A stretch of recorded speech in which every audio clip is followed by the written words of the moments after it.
think the work of our generation, the work of our time is this work, bringing into our own contemplation, bringing into our conversations with others, the full spectrum of the way we all experience life today and all the challenges that we all invariably feel. Let's stop pretending that they're not there. That was Kent talking about the urgency for all of us, whether we have a mental illness or not, to look at our inner state, to be honest with ourselves and others about what's really going on.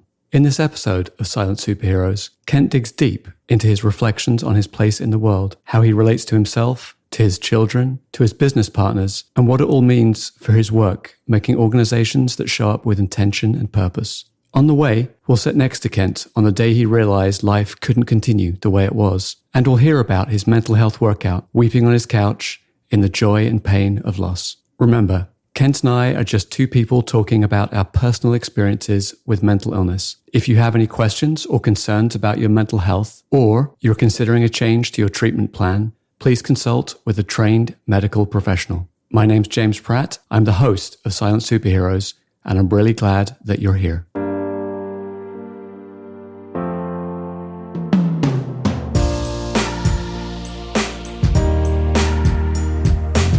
Welcome to the Silent Superheroes podcast, a series of frank conversations about mental health at work.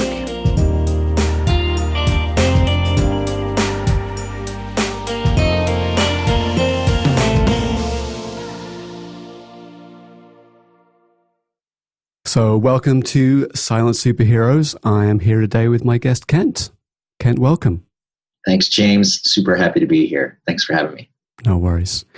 So I think it would be great, Ken, if you could start by giving us an intro to yourself. Who are you? What do you do? That's a slippery question, as it seems to be an ever-evolving thing. That's to say, my work of late has been looking at the utility and efficacy of all the stories I have about myself and about how the world is and who I am.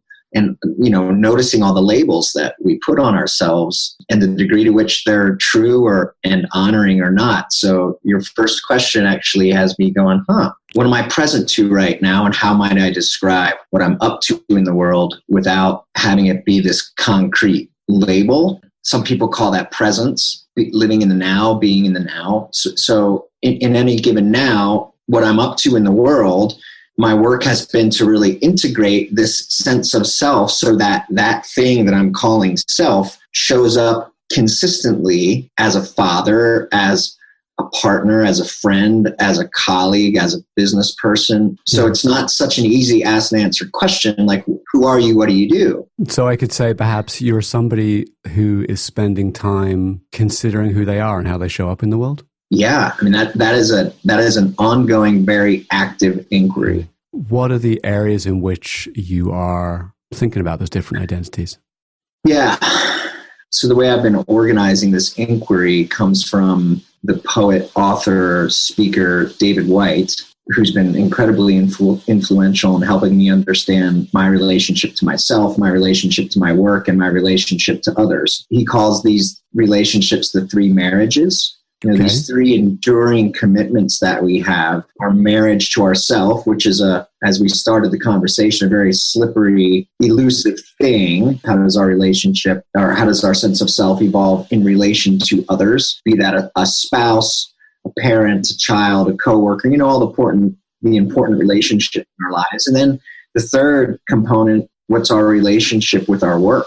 As our work in the world seems to be a major thrust in how people identify themselves. It's certainly where we spend a significant amount of our waking time and attention and energy. And so therefore, the degree to which we have a healthy relationship with our work is a primary driver in the way we think about ourselves and our own self-worth and what we bring home and into our social lives. As outlined by David White, who do you consider yourself to be in each of those relationships? Yeah. Great question. So let's start with self. The spiritual teacher Wei Wu Wei offers a perspective. Why am I unhappy? Because 99.9% of the time, the majority of things I think about, act on behalf of is for myself, and there is none. The relationship with self is one that I hope to continue, like, strangely enough, for that to dissolve, and not have this separate small self that feels less than, abandoned by, all that stuff. So my relationship with self and my work in that particular compartment has been more disidentifying from all these beliefs and assumptions and narratives that I've either created in my own ruminations or that I've allowed to be imprinted upon me from parents, school, society. So in that sense, that's the work I feel has been like really disidentifying. At first, just acknowledging and understanding what are all these scripts and stories and beliefs that I have about myself and the degree to which any of them are true. As we do this work in this domain, what that opens up for me in the domain of relationship with others is a far greater capacity to be empathetic, really deeply connect with other people in a way that's not trying to serve some selfish motive. And it shifts the nature of the relationship with other to one of service and understanding and care versus what am I getting out of this deal? So we talked about your relationship with self. You talked about your relationship with others and that being something you think of as service. So in that other domain, what's your relationship with work? This has been the deepest inquiry. My vocation, my work for the last 25 years has been really being a student of why and how people make choices around their work. What's it for? Am I choosing this because I love what the company does? Am I choosing this because of the money? Am I choosing this because of the title? Am I choosing it because it's close to my whatever? Because my friend's doing it? Because my mom told me I should? Like whatever. And that's evolved to just the deep study into the nature of the role of career and what the role of work plays in our overall life, and how a company's way of seeing itself and a company's way of being, their culture, their sense of why they exist beyond a profit motive, but what they're really up to in society. The way we think about what our work ought be is a major question that a lot of people are entertaining. Sorry, I feel like I'm a little all over the place, but these three questions of self and relation to others and where we choose to direct our attention for the majority of our time, which is what the pattern certainly has been in the Western world here. We wear it as a badge of honor. I worked 10 hours. I worked 12 hours. I didn't sleep last night. I'm so committed. How's that going? And how's that promoting individual well-being, relational well-being, and my ability to show up with any degree of efficacy in my work if we're continuing to just burn the candle and power through? If I were to put a label on you, which I'm going to do consciously, what I've heard is that you are someone who spent their career trying to help people find more meaning in their work. Yeah, as I was struggling with the same pursuit. And it's through that, in fact, that we met, right? A shared passion for helping people have a better experience in work. Yeah, we did meet that way. That's funny. Through our good friend Josh Dykstra. Josh Dykstra. Indeed. Josh Allen Dykstra. That's right, yeah. You were talking about the nature of work and how in the Western world in particular, we have this badge of honor of like, I'm working 10 hours a day. Well, I'm working 12 hours a day. I'm working 6. I'm crushing it. Do you know what I mean? Because I don't do anything except work. And I know for me, that has led me into a bad place in the past. And I think, that has exacerbated some of my mental illness. I'm wondering what your journey with overwork has been and how that's contributed to your own sort of state of mental health. Yeah. So I can say, first off, unequivocally, that this expectation, which feels both intrinsically generated, like an expectation that I put on myself, as well as extrinsically, like I feel it's an expectation of the company, the world, society's expectation of what work ought to be. And so these two forces, as one who's always held himself, with a degree of achievement orientation, be it scholastically, athletically, musically, relationally, vocationally, I've always had a strong intrinsic drive to excel, to achieve, to be excellent. And at a point in time, that has diminishing returns when put into kind of overdrive. That at least for me, it perpetuated a sense of never enoughness. If every time I perform, be it in a meeting, be it in an athletic event, be it on a date, be it whatever, if I'm not bettering my previous outing, I'm falling behind. it's not good enough. I need to work harder. And then just the competitive nature of the world as we move out there, who gets ahead, the early bird gets the work, right? We have all these imprints, which are also true. Like you do need to work hard. And this is the paradox of the situation, what I'm coming to understand is we are simultaneously enough as is, and there's unending amounts to learn. I think it's about the expectations that you put on yourself for learning. If your expectation is I'll learn everything I need to know, that will obviously never happen. Right. But if the expectation is I'll learn what I need to know, and when things come to me, then that, in my experience, can be satisfying. Yeah. We were on this thread of our emotional health with respect to the striving, the working hard, the not enoughness, or the need to, continuous improvement, all this language that exists in our conversation. We subscribe to an up or out philosophy of talent management.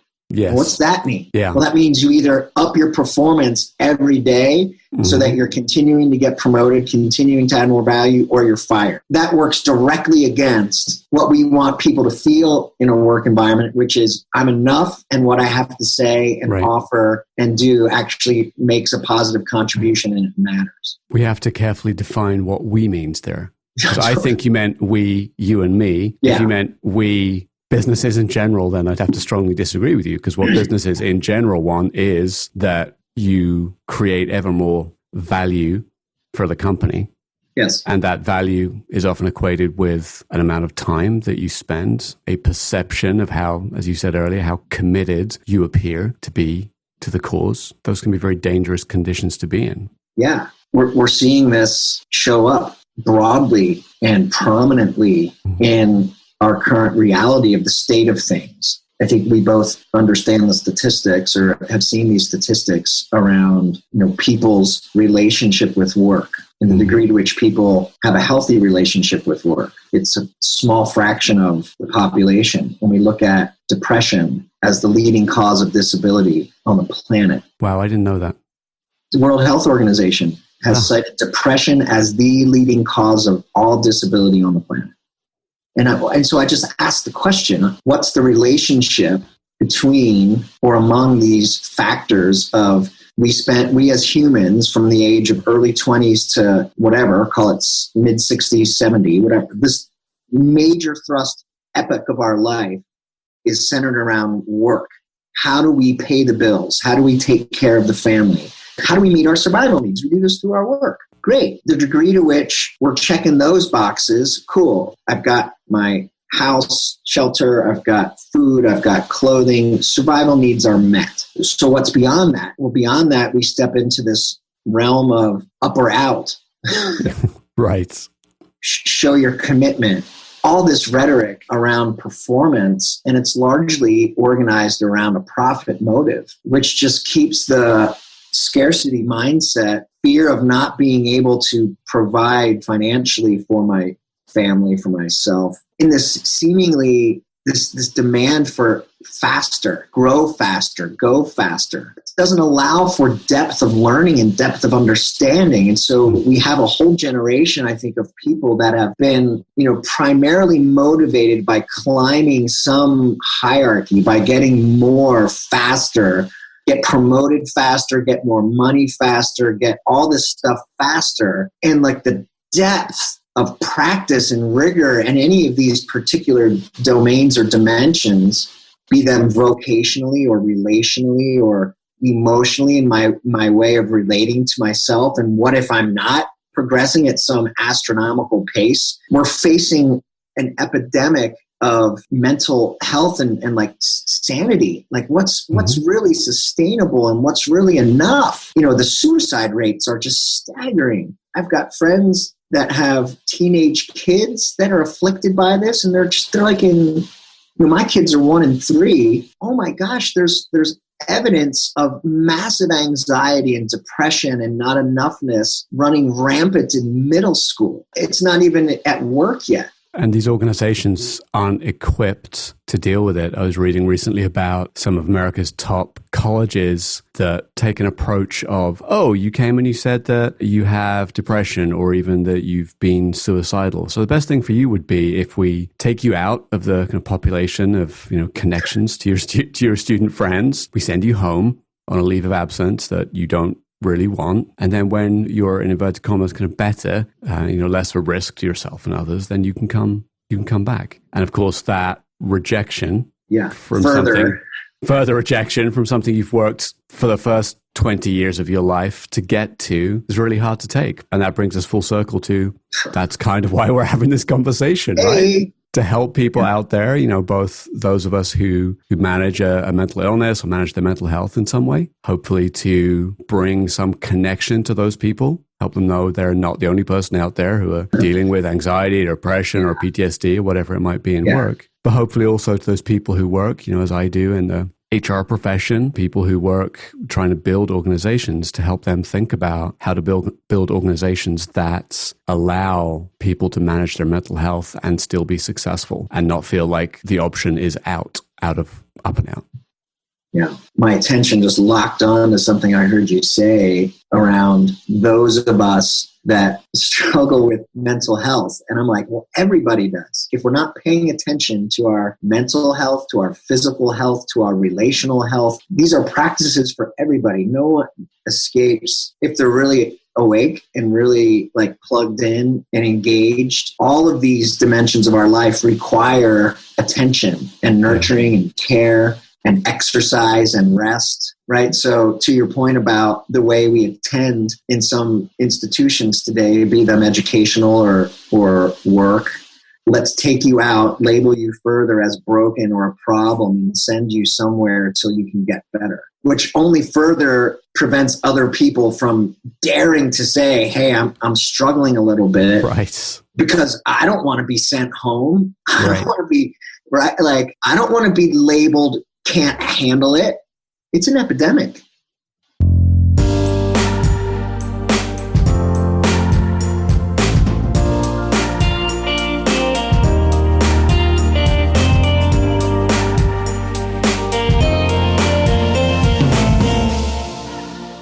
Take a minute and think about who you are at work, with friends, with your family, or when you're doing your favorite activity. What are the expectations of who you should be in each of those situations? Too often, we create different identities, all tuned to our perception of who we think we need to be. When we're at work, we're often operating in systems and with expectations in place that tell you who you should be. Check the boxes in a performance review and you get a reward. Speak up and get labeled as difficult. The conflicting demands of work you, family you, friend you, free time you, make it hard to stay in touch with what's most important, which is just you. And juggling all those identities can take its toll on your mental health.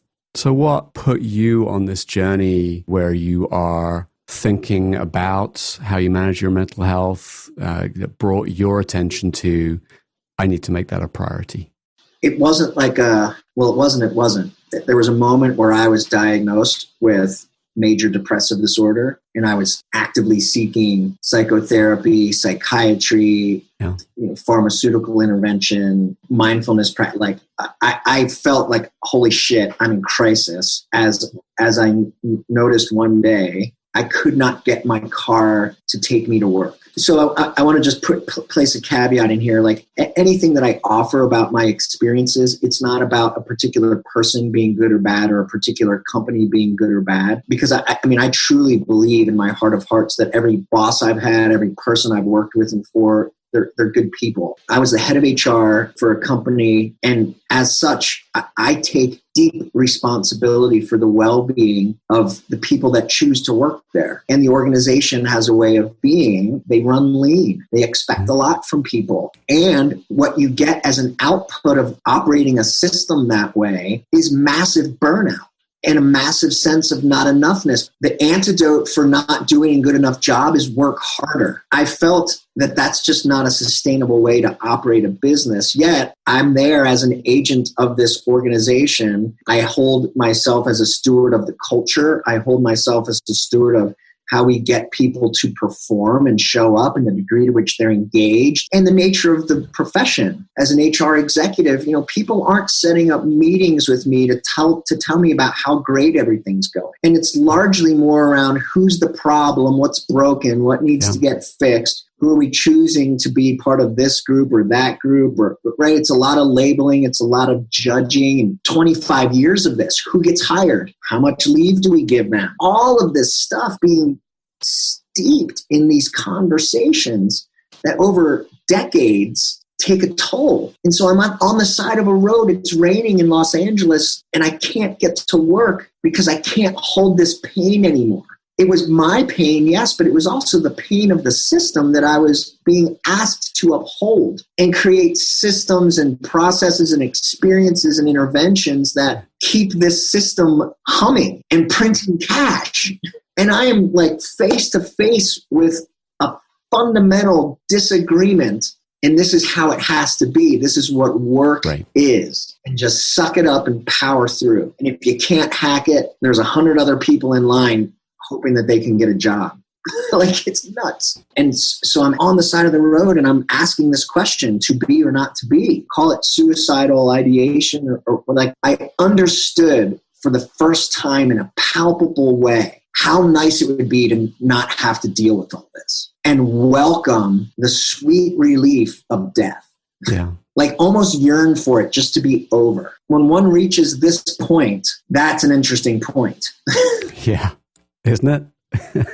Because at that moment, nothing matters and everything's up for question and up for grabs. And I can't just be a victim to the circumstances that have put me in this way. I have to take some kind of responsibility. If I'm going to choose to persist, then I also have to choose to persist in a way that I'm taking specific action on behalf of my well-being. That was a real opening for you. Massive opening. So what did you do to walk through the opening? So what became really clear to me was I can't continue in this way.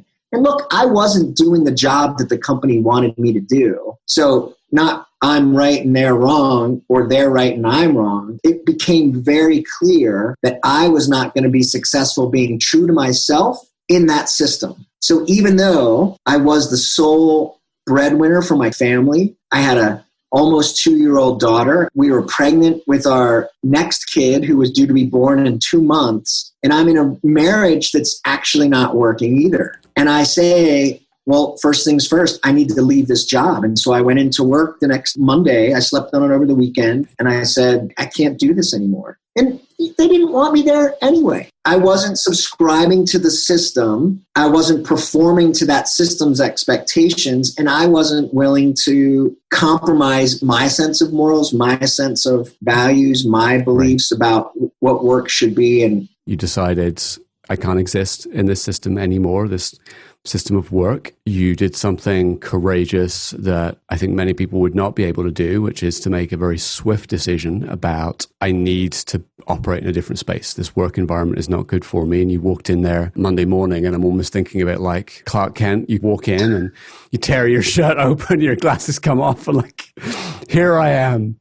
What happened next? This is so great. And this is where I love telling this part of the story too, is I was met with kindness and compassion from my employer. We worked out a transition plan that took into consideration all kinds of factors for me, for the company, for the team, for finances, for healthcare, right? So we were very human in the way we attended to this very human situation. What comes up for me in that just now is, it's great that we can take care of people when they hit crisis. And wouldn't it be better if we could create a way of being that would prevent the crisis? Because the company went back, they handled me very respectfully and then continues to operate in its the way. Same way. Yeah. While we're on that topic, it's great that you're treated in a very human way. And I know that you were the HR director, so you were probably a more senior member of the company where the, in inverted commas, important decisions get made. I'm wondering how different your experience would be if you had been a frontline employee who's 25 years old who walks in and says, I need to quit because, my mental health is suffering. I just wonder how that experience would have been different. Yeah, well, it is different.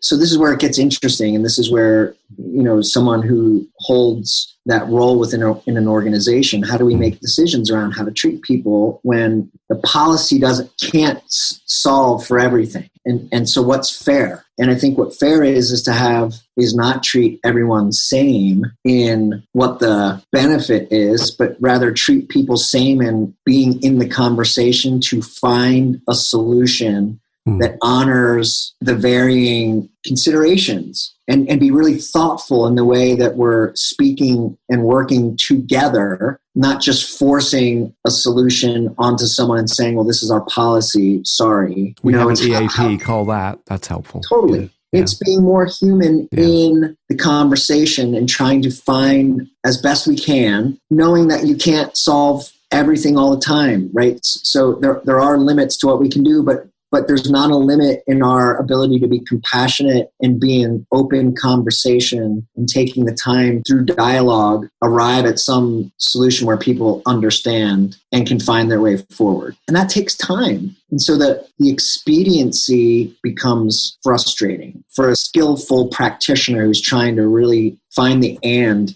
honor the different stakeholders in this particular situation. Yeah, I've had conversations in the past with members of an executive team, and they're laying somebody off or somebody's getting fired from their team. And I try and help them understand from a pure needs point of view. It's like, you are yanking the rug out from under this person. Like, they walked in this morning expecting to get a paycheck at the end of the month and next month. And like, you are literally taking away their sense of safety and security. Yes. And framing it in that human way, I've had success with helping an executive and manager think through, like, yeah, maybe we should offer this person some bridge. And particularly in the United States, in so many companies where you lose your job, you lose your healthcare immediately. Mm-hmm. And yeah, there's the COBRA Act. And so you can continue with your health coverage, but you have to pay for it. And by the way, paying for a company level plan is not cheap. But that is a place where I've been able to get people into the human space. It's like, yeah, you know what? It's going to cost us some amount of thousands of dollars. But do you know what? We're doing the right thing. Like, we're treating people right.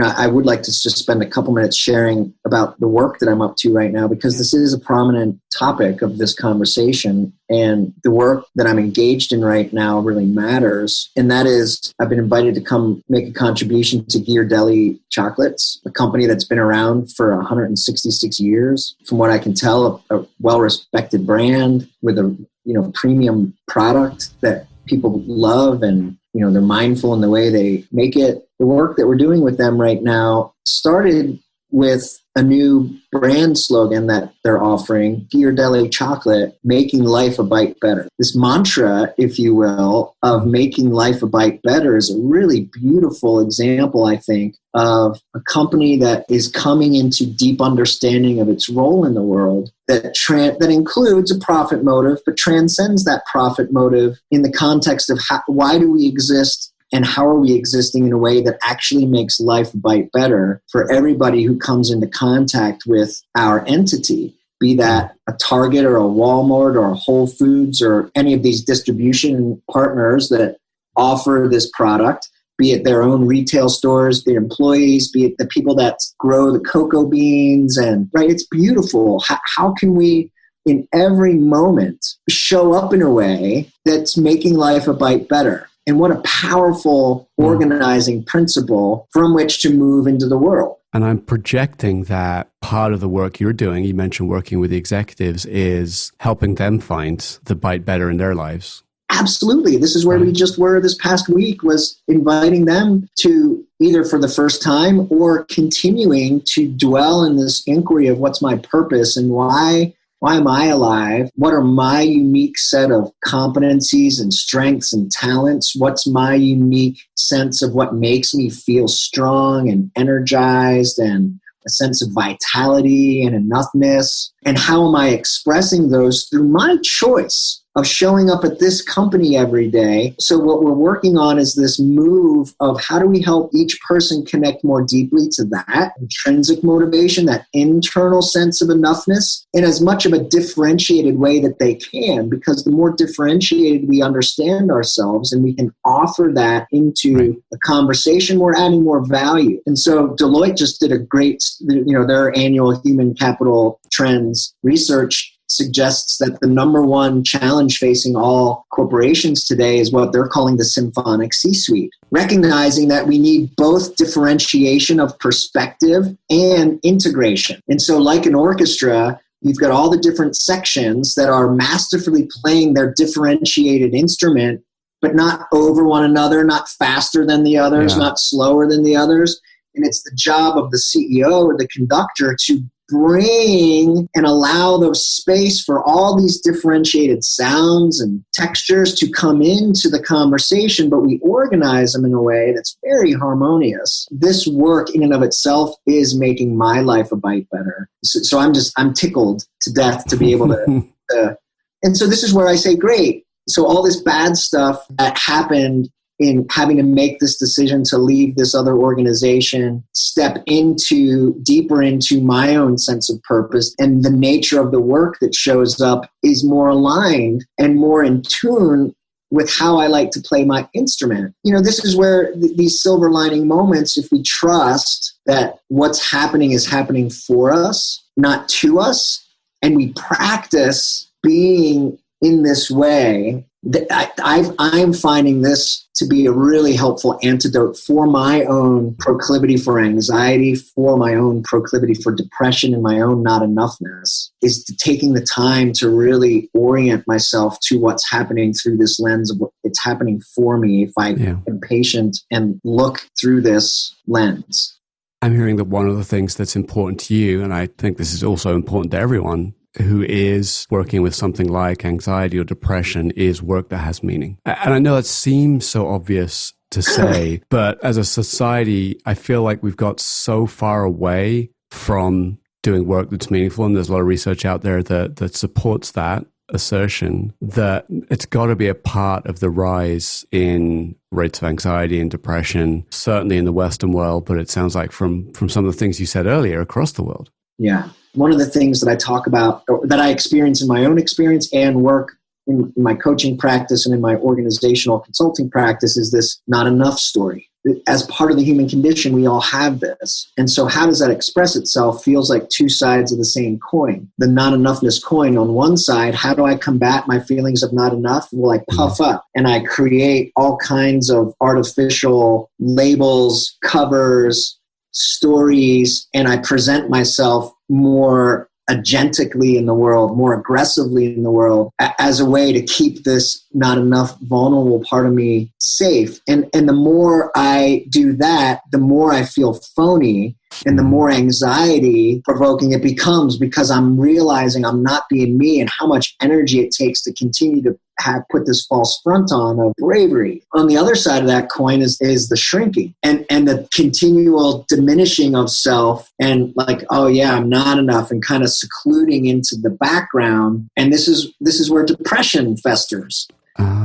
Because I really believe the not enoughness, and I continue to shrink and shrink and shrink because I don't want to put myself out there, because of course I'm going to get shut down, and of course I'm going to be told I'm not enough and I'm stupid, and so I eventually just shrivel up and die. And this is where depression festers. My first big corporate job, I found myself in a small meeting with the CEO of a Fortune 150 company and a couple other very senior executives. And I was standing in this meeting in place of the then head of HR, who couldn't be at the meeting. I was so scared. I was shitting myself scared to be in this room. And the CEO asked me a question. He's like, "How you doing, Kent?" I said something so stupid like, "I'm great. I'm so excited to be here. I have no fear," like some stupid puffery thing. And then I went into this charade of trying to convince these people of how smart I was and how I deserved to be in there. All the while, massive anxiety.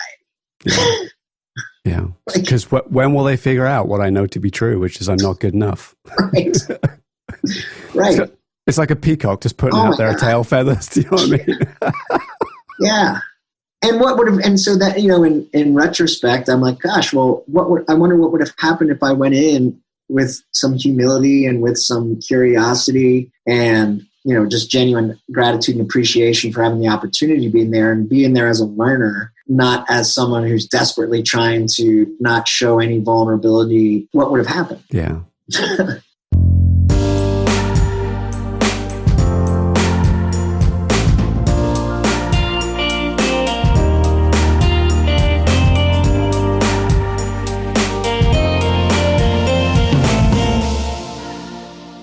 Kent's story feels very familiar to me. I quit a comfortable job when I realized who I was and who the company wanted me to be were two different things. And like Kent, quitting my job led me to doing work that has real meaning to me, helping people and companies thrive as an HR lead and a coach. But I know that Kent and I were lucky. We were both given time to find our next step. And for that, I'm grateful. And the fact, of course, that this treatment is noteworthy illustrates why work can so often be cruel. So many people are treated as dispensable cogs in the machine of profit. But there are companies out there, like Ghirardelli, waking up to the idea that they play a role in the world beyond profit. And that's got to be a good thing. Every now and then you hear a story like Kent's, someone who realizes they need to change how they show up in the world, and they're able to do it successfully. So I wanted to ask Kent what words of wisdom he had for other people who might be making that journey.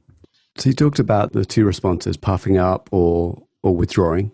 Right, puffing up being anxiety, depression being withdrawing. And those both coming from that sense of, I'm not good enough, like trying to be somebody else, because then I'll be okay. Yeah. You know, I'll be okay when I'm a director. I'll be okay when I'm a VP. I'll be okay when I got like a CXO title. I really believe we all know that not to be true in our hearts.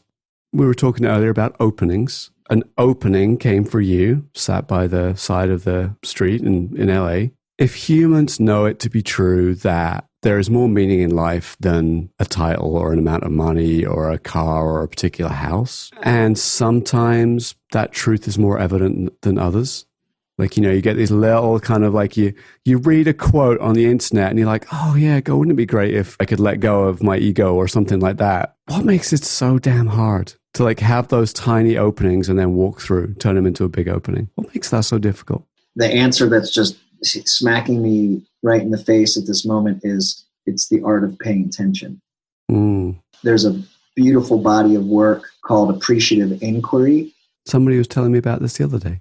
Dr. David Cooper-Ryder, what he's found in his life's work is that what we look for, we find.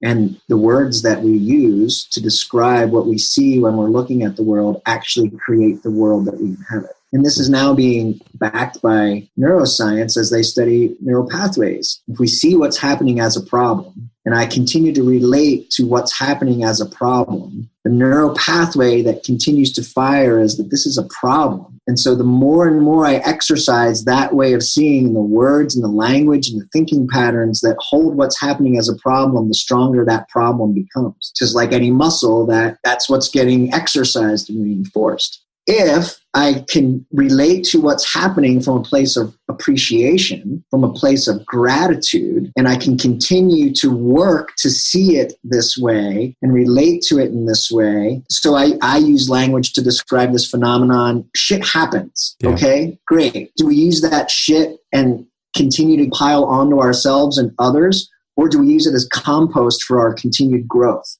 And so in order to do that, one needs to look at what's happening, much like I was just describing before. Yes, it was I had horrible suicidal depression and I quit my job. How is this happening for me? Well, this gave me an opportunity to heal in so many different ways and to take personal responsibility for continuing to step in the direction of my ongoing healing, health, and well-being by reaching out to Josh Dykstra and saying, Josh, I love working with you, because your body of work is in this same flow of appreciative inquiry and of positive psychology and taking a strengths-based approach to the way we're relating to what's happening. Therefore, this art of paying attention invites us to really begin to exercise the rituals and practices that attend to the well-being of our state of mind. And so things that people hold as woo-woo and stupid, like gratitude practices, like loving compassion practices, cool. So just notice that you're choosing to continue to exercise the muscles of scarcity and fear, and things are a problem. Those are the muscles that are going to continually fire. Can't be any other way. What levers do I pull so that I can begin to experience myself and put myself in the path of these more resourceful states of mind where I'm not so overly influenced by social agenda, media, like it's all organized around not enoughness. You're not enough unless you have this car. You're not enough unless you look like this. You're not enough unless you have this house. You're not enough unless you make this amount of money. You're not enough unless you live in this neighborhood. You're not enough. You're not enough. You're not enough. You're not enough. And that this is what we are bombarded with. And then we even do it to ourselves in social media as we look at our social media fields and all of our friends that are carefully curating their lived experience to make it look like it's fucking perfect. Absolutely. So the extent to which we can find the courage to step into real conversations and honor the fucked up nature of how things are today and how hard it is for everybody, and our willingness to act in the ways that we feel are most beneficial to our own well-being and see what the outcome of those experiences are. Whether it's medicinal therapy, psychotherapy, whatever it is, run the experiment, get your feedback, and keep moving in a direction that allows one to spend more and more time in more resourceful states of okayness and enoughness. Sorry, that felt like a rant. No, it was good. I only wish that people listening could have seen you through that, because you were animated and passionate about everything that you just said. And it feels like this has been a hard-won set of realizations for you. You know this, James. You know this as well as I do. Mental health is a daily, sometimes hourly, sometimes second-by-second vigilance and practice around the quality of the nature of my mind. I have to call you out and honor you beautifully, if you don't mind. You and I had a scheduled meeting a couple months ago, and you said to me very openly, very vulnerably, I'm not having a good day. I think you mentioned you had missed one of your tools, if it was medicine or whatever, but there was something that in your routine that didn't happen, and you realized that you were in a debilitated state, and you honored yourself, you honored me, and just spoke to it. It was a massive gift for me to see someone else just be so compassionate with themselves. So like, good on you, man. And these are the things we need to be able to do, I think. Healthy boundaries. Brene Brown speaks to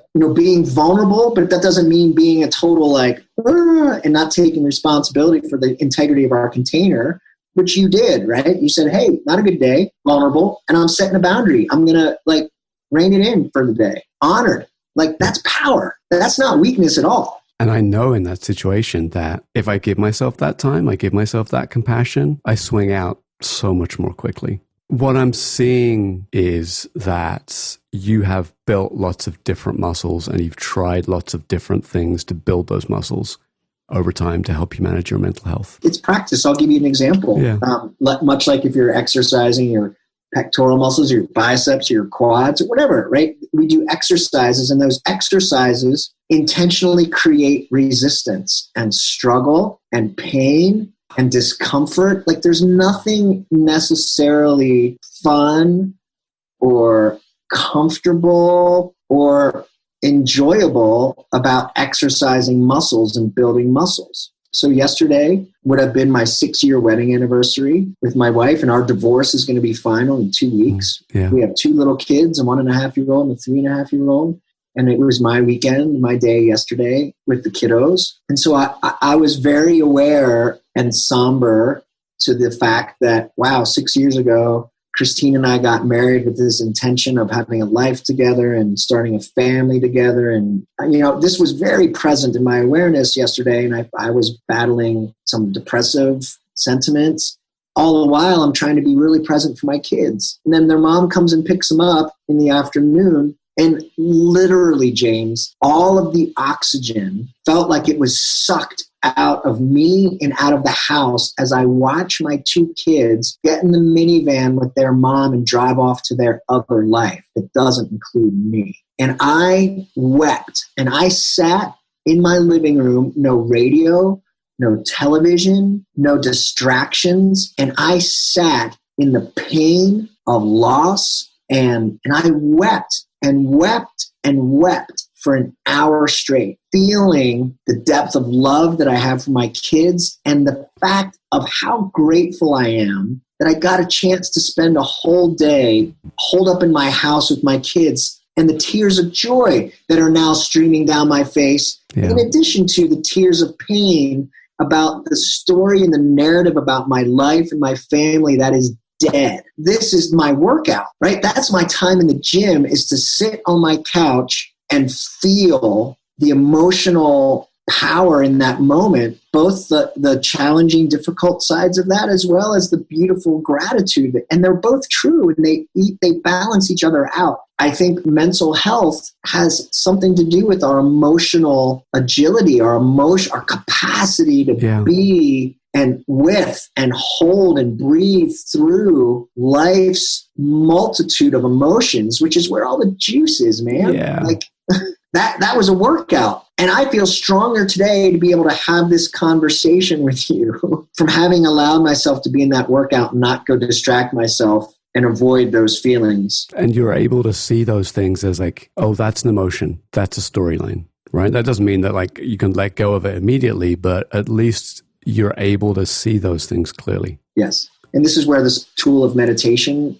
learning how to sit as the observer, this bigger self, the consciousness that animates us all. I can note, oh, that's anger, that's fear, that's depression, that's sadness, that's joy, that's love. And I notice the impermanence of them all. But that takes practice sitting in it. For so long, particularly in the Western world and particularly in the work world, we were told to shove all that stuff aside and just focus on the exterior. Focus on your behaviors, focus on the systems, and if it's not working, do more of it and do it harder. And it just didn't honor the whole subjective side of reality. It's certainly not something that we just sweep under the rug and don't attend to, because this is where all this pathology comes from in our society today. And the suicide rates as they are, and the depression rates as they are. And what is it you think society needs to know about depression? I don't think anyone's immune to it. I think everyone is susceptible to it. If we don't allow ourselves to feel sad and be okay with the human experience of sadness, we don't allow ourselves to feel hurt,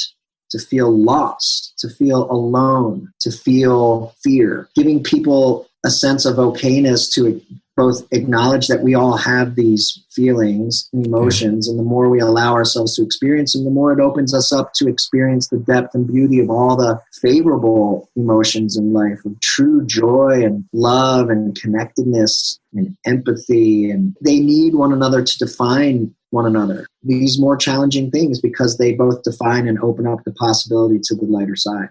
That's beautifully said. In adult development, people speak to two different planes of development. There's this horizontal development, kind of the filling out of skills and competencies, and there's this vertical development, which speaks to our capacity to hold more complexity and more nuance and actually hold paradox. Harvard and Bob Keegan has a lot of research that suggests we plateau and kind of stay in this fixed mindset until a crisis, until something like jars us, where we're like, oh my gosh, like I've been living in this tightly woven narrative about myself and everyone else. Like, holy crap, what have I missed? And what am I asleep to? I think the work of our generation, the work of our time is this work, bringing into our own contemplation, bringing into our conversations with others, the full spectrum of the way we all experience life today and all the challenges that we all invariably feel. Let's stop pretending that they're not there. I'm going to give you the opportunity to go back in time, go sit in the car with then Kent. I'm going to give you the opportunity to tell yourself something about what's coming. I'm feeling an emotional hit coming up, so I'm going to sit with that for a second and see what message is riding the tears that I was feeling coming up. I'm deeply grateful that I have chosen to persist. My life matters. My work matters. My love in the world matters. And that doesn't mean it's not hard. That doesn't mean we're not going to have bad days. My capacity to develop resiliency and self-compassion and humility and gratitude, we're really just continuing to show up every day with a deep intention to just love and heal. The language that's on the tip of my tongue is right now is just keep going. You never know what magic might be right around the corner. Yeah. And it's the willingness and the ability to stay opens up gifts that we can't imagine. So I'm super thankful that I leaned into that possibility more than making an absolute irrevocable decision in the face of a temporary, impermanent moment. I enjoyed so much watching your face as you went through that experience, and what people who are listening won't be able to see is just how you shifted into gratitude as you identified that as an impermanent moment. As they all are, What I love about poetry and music is it has such a nice way of offering truth. And for whatever reason, this like Lenny Kravitz line is in my mind. Like, it's all just a dream. We just want to be loved. And so our first step is to love ourselves for all of it, the mess, the challenges, the gifts that we all have. Like, no one's free from just like this total expression of everything from god-awful awkwardness and not knowing to brilliance and genius. And as we allow ourselves to love ourselves for who we are and like learn to listen to what we need to nurture ourselves, because no one else really is going to. And so to expect a partner or a company or anyone else to provide that nurturance and sustenance to ourselves, maybe we need to re-examine that and feel permission to really give ourselves the nurturing that we need in our own enoughness. And if we start there, then we can maybe see and offer that, extend that generosity to others more if we do it with ourselves first. I feel like that is a beautiful way to conclude our conversation. So Ken, I want to say thank you so much for your wisdom, your stories, the vulnerability that you've shown. And I know that this conversation will help people who are going through similar experiences. So thank you. Yeah, thank you, man. What I find the gift in this, and one of the gifts in your work in this area is just having these conversations helps. And so thanks for giving me a safe place to share and feel heard and seen, and allowing me to step into my own enoughness in spite of all these challenges. And really, like, good work on you, man. I'm so grateful that Josh and I connected us, and these are important conversations. And so thank you for carrying the torch and doing your work as well. It's a real pleasure for you, my friend. Thank you. Yeah. So that's Kent's story. Coach, consultant, recently divorced dad, taking life day by day and moment by moment, examining his relationship to the world and his stories about it, using the joy and sadness he experiences as his life is going through transition as his workout to strengthen the muscles that keep depression at bay. If you like what you've heard in today's episode, please leave us a review and a rating on iTunes or your favorite podcasting service. Those reviews are the best way for other people to find this podcast. If you want to hear about new episodes as they're released, you can hit the subscribe button in your podcasting client, sign up for our newsletter at silentsuperheroes.com, or visit our Facebook page at facebook.com/silentsuperheroes.